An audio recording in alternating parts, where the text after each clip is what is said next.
Guys, what's up? And welcome again to another episode of Sunday Adventures. So, episode na paputol-putol kasi nga hindi kami nakagawa ng pelikula, Chars. Ang ganda ng panahon ngayon, yung weather, in English ko lang. Kasi nga, maaraw siya. And kanina, nung pag-uwi ko, di ba nagbike ako? Maganda magbike. Kasi nga, hindi malamig. Ayan. Akala ko si husband. Tawag nito, nagpaparamdam na yung summer. And share ko lang sa inyo guys, meron palang 4 season dito sa Europe. Which is yung una, ngayon, yung weather ngayon is, pero patapos na, winter. So, yung next niyan is spring. Yung spring, kumbaga, mag-start na magtubo yung mga halaman or yung mga flowers and nagkakaroon na ng mga dahon yung mga puno, ganun. Tapos, after ng spring, summer, which is, alam niyo na yung summer. And then, pagkatapos ng summer, autumn. Yun naman yung pagkalaglag ng mga dahon. Tapos, parang cycle lang. And then after ng autumn, winter na naman. So, ayan. And ngayon, guys, magluluto ako ng ampalaya. And by the way, guys, pasensya na kung hindi ko nakapag-upload ng vlog namin kasi nga, wala na talaga akong time para mag-vlog. And kapag nakapag-vlog naman ako, hindi ko naman agad-agad na i-edit kasi nga, wala talaga akong time. Lalo na ngayon, sobrang busy sa work. Kasi nga pag uuwi ako galing ng trabaho, kunti na lang yung nagagawa ko. Hindi naman ako pwede mag-vlog na lang palagi dito sa bahay kasi baka ma-board kayo, baka hindi na kayo manood kasi nga wala akong masyadong may papakita sa inyo. Hindi tulad ng dati nung wala pa akong trabaho, na itutur ko kayo kasi nga sumasama ako kay husband sa biyahe. Pero ngayon, lang talaga, bahay, trabaho, ganun. Pero guys, nakapag-vlog naman kami every weekend, mga Saturday or Sunday, kasi nga wala kaming trabaho. And yung pagkatrabaho si husband ng Sunday, yun yung nakasama ko sa kanya. And then, nagpapakita ko din sa inyo yung mga yung binadaanan namin. So, ayun guys, sana. And also guys, patalastas muna, advertisement muna tayo. And guys, please follow our Facebook page. Medyo madami-dami na tayo, mga nasa 1K plus na tayo. Sana mag-grow pa. And also guys, visit nyo sa Joanne. Sikat na siya. Ang dami ng followers niya. Magto 200K na. So, visit nyo yung page. Guys, magluluto ako ng ampalaya. Look, meron ako ditong isang ampalaya. Maliit lang siya. Lulutuin ko na habang okay pa yung ampalaya kasi baka kasi pag lutuin ko pa to, patagalin ko pa, masira. Tapos meron ako ditong okra. Ito yung nabili ko sa Asian store. So, ilalagay ko lang siya sa ibabaw ng sinaing. Kunti lang kasi nga baka hindi magustuhan ni husband. Wait lang guys, tumatawag si husband. Sinagot ko lang guys yung tawag ni husband. Akala ko naman, uwi na siya. So, hindi pa pala. Meron pa siyang pinuntahan na isang company para mag-load. So, ayun nga guys. At alam nyo ba guys, today, diba Wednesday? So, it's payday. So, dito sa pinagtatrabahoan ko, yung sahod is every Wednesday dumadating. So, kaninang mga 10 a.m. na-receive ko yung salary. And medyo malaki siya compare sa nung last week. Kasi nga, nung last week. Kasi nga, nung last Saturday, nagtrabaho ako ng Saturday. So, merong 150%. 150% ba yun? Basta meron siyang dagdag na 150%. So, medyo malaki-laki yung sahod ko. Ay, mali.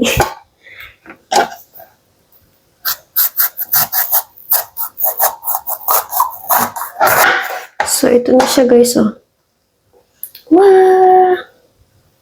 And by the way guys, gusto ko lang malaman yung opinion niyo kung okay lang ba yung intro namin, yung hey guys, what's up? And welcome back again to another episode of Sunday Adventures. Hindi ba funny? Minsan nahihiya akong mag-intro. Pero kasi yan yung naisip ko. And also guys, mag-follow kayo sa aming Facebook page kasi doon ako nagpo-post ng mga mini vlog, ganun. Hindi pa tayo monetize, pero hoping na ma-monetize tayo soon. Namiss ko talaga yung Philippines, guys. Hindi ko na-expect na meron silang ampalaya na ganito. Kasi nung punta ko ng Maastricht, nung mag-isa lang ako, yung nabili ko lang is yung naka-slice na tapos frozen siya. Ito is hindi. Maganda to paresa ng tawag nito tuyo. Alam niyo ba si husband, hindi naman siya maarte, hindi naman siya na babawaan sa tuyo. Ang kaso, hindi ako makapagluto dito kasi nga, meron kaming kapitbahay, baka magreklamo. Pagluto ko ng ampalaya is, gisa lang. Yung lalagyan ng itlog, tapos kamatis. Meron ako ditong kamatis, oh. Apat na lang. Actually, puno. Kaso, kinain ni husband. Iwan, iba dito yung mga tomatoes nila. Sobrang tamis. Kakaiba yung lasa sa tamis. Kasi nga, nung one time, nung naghiwa ko ng kamatis, kasi di ba gumawa ko ng sausawan, di ko siya bet kasi nga sobrang tamis ng tomato.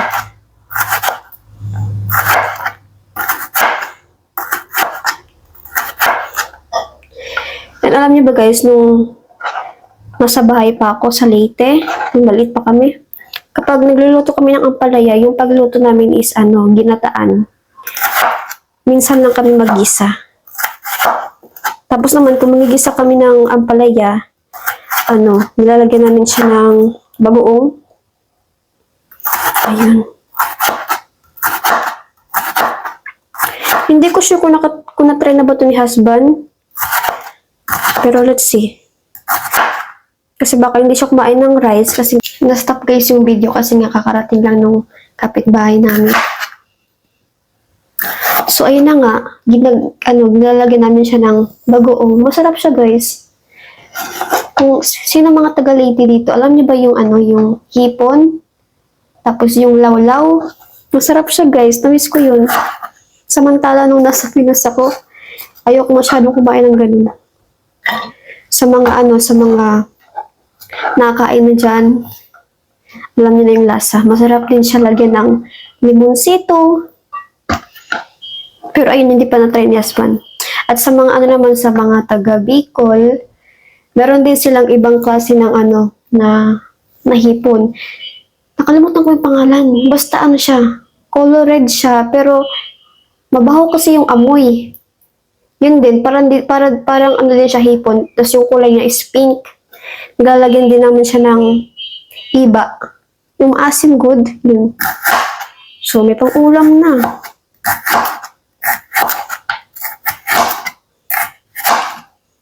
Alam ko talaga yung mga ulam ng mga pangmahirap. Ay, sorry. I mean, yung tawag nito? Walang masyadong budget.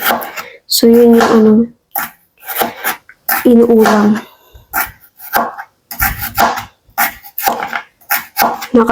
Pwede ka na makabili ng ng 5 piso. Iwan ko ngayon sa Leyte kung pwede ka pa magbumili ng lawlaw or hipon na salagang 5 pesos kasi ngayon mahal na yung mga bilihin eh. So ko lang siya, tatanggalin ko lang yung dulo ng okra. Tapos lalagay ko lang sa sinaing. Actually guys, meron pa ditong tirang kanin. Pero hindi na kasi siya kasya. So, let's see kung magustuhan ba ito ni husband. First time itong matatry itong okra. Dati nung bata ako, ayoko talaga kumain ng okra kasi nga, siya, naglalaway. Pero nung nagkaedad, nagkakaedad na, so, nagustuhan ko na din siya. So, ayan. Guess mag-slice din ako ng ng kamatis. Ito siya. Isang peraso lang kasi naman malaki yung kamatis. Tapos mag-slice din ako ng onion at saka garlic.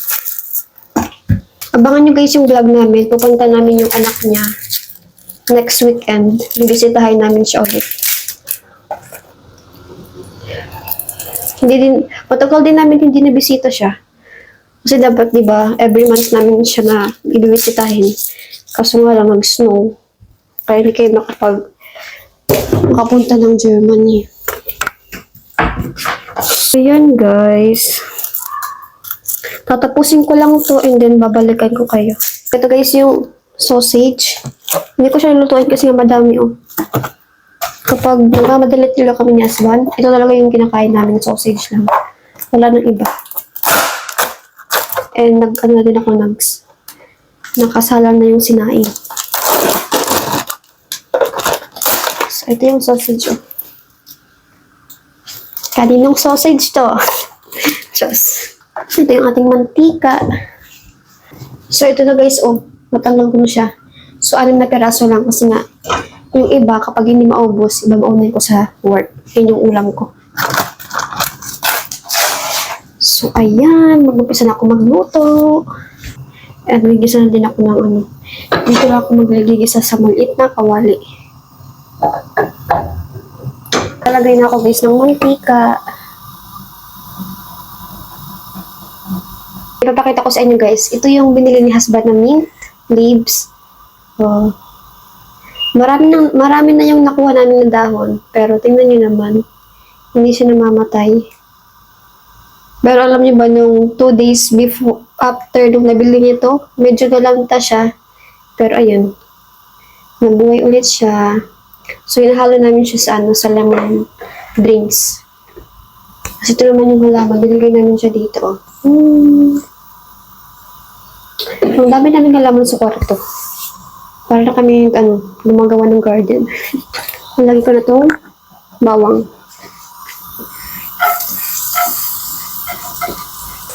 So guys, kanina po kumulo yung sinaing, kaya ilalagay ko na itong okra. Ilalagay ko lang siya sa ibabaw. Kapakita ko sa inyo.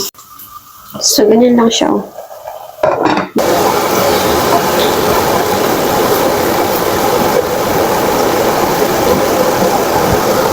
Lalagyan ko lang yung paninta.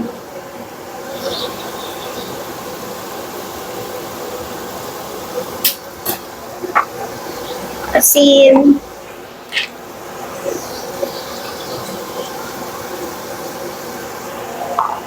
Tapos ito, yung cubes.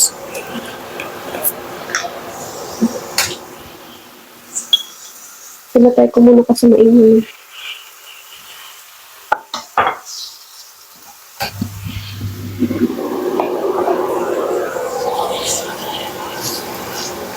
Okay na yung ampalaya, kaya lalagyan ko na ng itlog.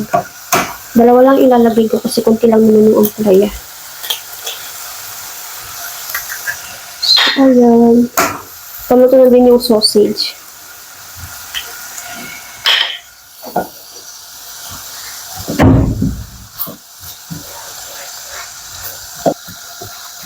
Nakalimutan ko, dapat pala in-scramble ko muna yung egg sa ako nilagay. Tikman natin. Tikman natin kung kapares ba yung lasa.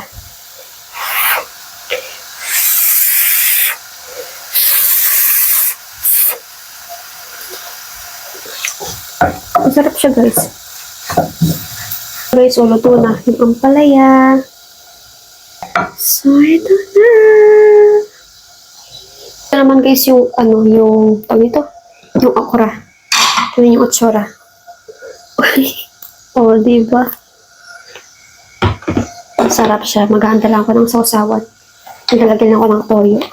So guys, nakauwi na si husband. And lumabas siya ulit kasi nga sinecheck niya yung mailbox. Baka may dumating na letter. So ayan, maya kakain na din kami. Ang dami niyang dala ng mga gamit. And nagpabili din ako sa kanya ng Coke kasi nga tumawag siya before siya uwi. Sabi niya, do you need something in the store? Sabi ko, no. And then, napag-isip-isipan ko, okay, maybe Coke. So, ito yung binili niya. Maliit. Malit lang talaga yung pinapabili ko kasi nga, kapag malaki, hindi ko siya naubos. Sayang. Tinatapon lang. So, napakita ko sa inyo guys yung sausage. Tingnan nyo, ito yung itsura niya kapag luto. Ito yung sausage. Pinatikim ko na sa kanya. Ito yung ano. So, ito siya. So, ayan. Baka hindi nga siya kumain ng rice mamaya. At baka mag-ano lang siya kaya ito lang yung kainin niya. Masarap siya. Can you see guys? Ang dami naming tanim. Ang dami naming plants sa likod.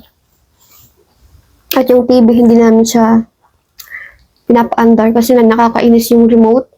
Hindi gumagana. Hindi ko alam kung kailangan mampalitan yung battery or kailangan talagang ayusin yung remote. Kasi nga ang tagal niyang gumana tapos namatay-matay. Araw oh. So kakain na ako guys. Hindi ko lang papakita si husband. Kasi ayaw niya. So ito yung okra.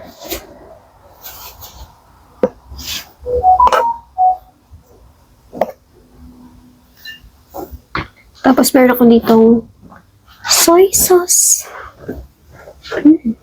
Kaso walang lemon. Yung nilagay ko lang is vinegar. Tapos ito naman yung ampalaya. Medyo makalat. So ito siya. Nagkakulay siya dahil dun sa tomato na nilagay ko. So magkamay lang tayo. So ito, ilagay ko dito sa gilid kasi yung kay husband yan. Yung iba. So ito yung sausage. Tapos yung okra. So first try. Kung masarap nga ba yung okra na nabili ko. Kasi kung masarap, ulitin ko pa. Ay, nakalimutan kong sabihin sa inyo. Doon sa Asian store, meron ding itlog na maalat. Kaso hindi ako kumuha. Medyo mahal siya. Masarap siya guys. Masarap yung okra. Sausage. Try my love this okra. You never tried this before.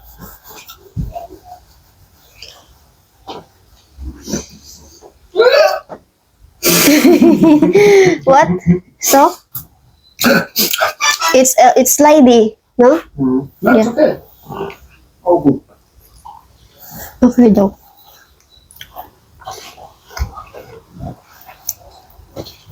Nakabukas yung pinto. Kasi nga sobrang warm sa labas.